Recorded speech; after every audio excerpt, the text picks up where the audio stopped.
नमस्कार विद्यार्थियों, इस वीडियो में आप बहुत ही आसान तरीके से एलसीएम निकालना सीखेंगे, अर्थात लघुत्तम समापवर्त या लासा निकालना सीखेंगे।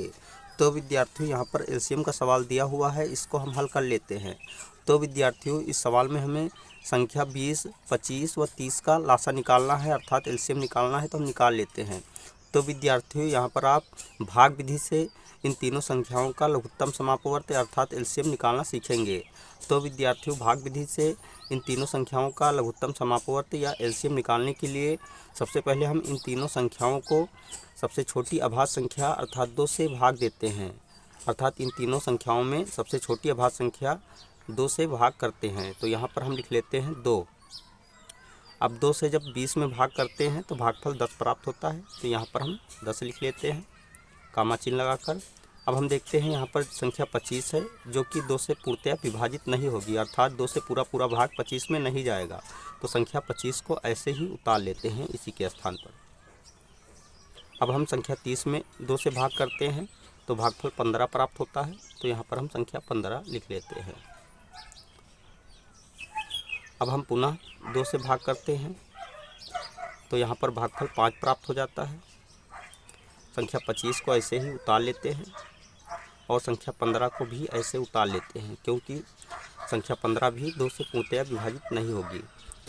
अब हम देखते हैं कि तीनों संख्याएं जो है विषम संख्याएं हैं। तो 2 के ठीक बाद वाली अभाज्य संख्या अर्थात संख्या 3 से इन तीनों संख्याओं में भाग देते हैं। तो यहाँ पर हम लिख लेते हैं संख्या 3।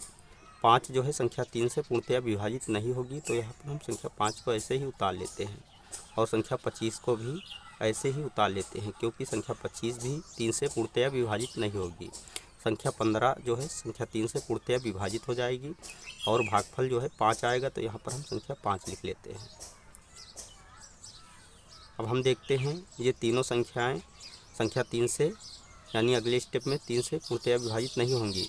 तो हम 3 के ठीक बाद वाली अभाज्य संख्या अर्थात 5 से इन तीनों संख्याओं में भाग करते हैं। तो यहाँ पर हम संख्या 5 लिख लेते हैं।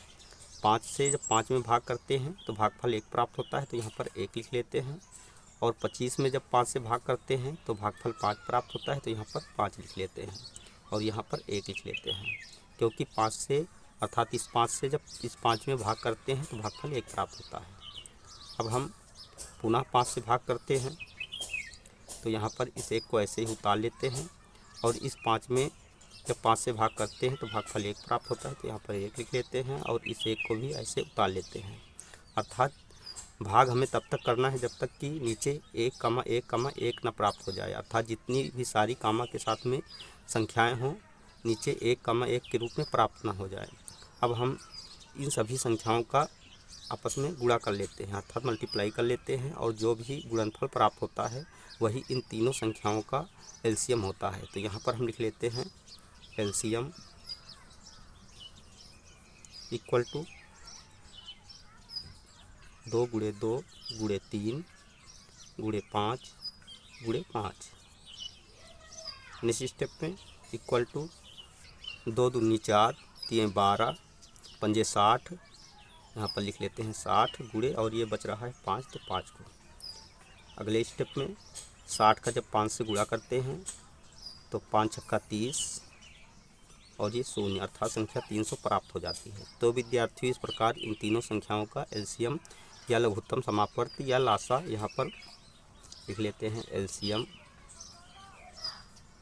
इक्वल टू 300 प्राप्त हुआ। यही आंसर है।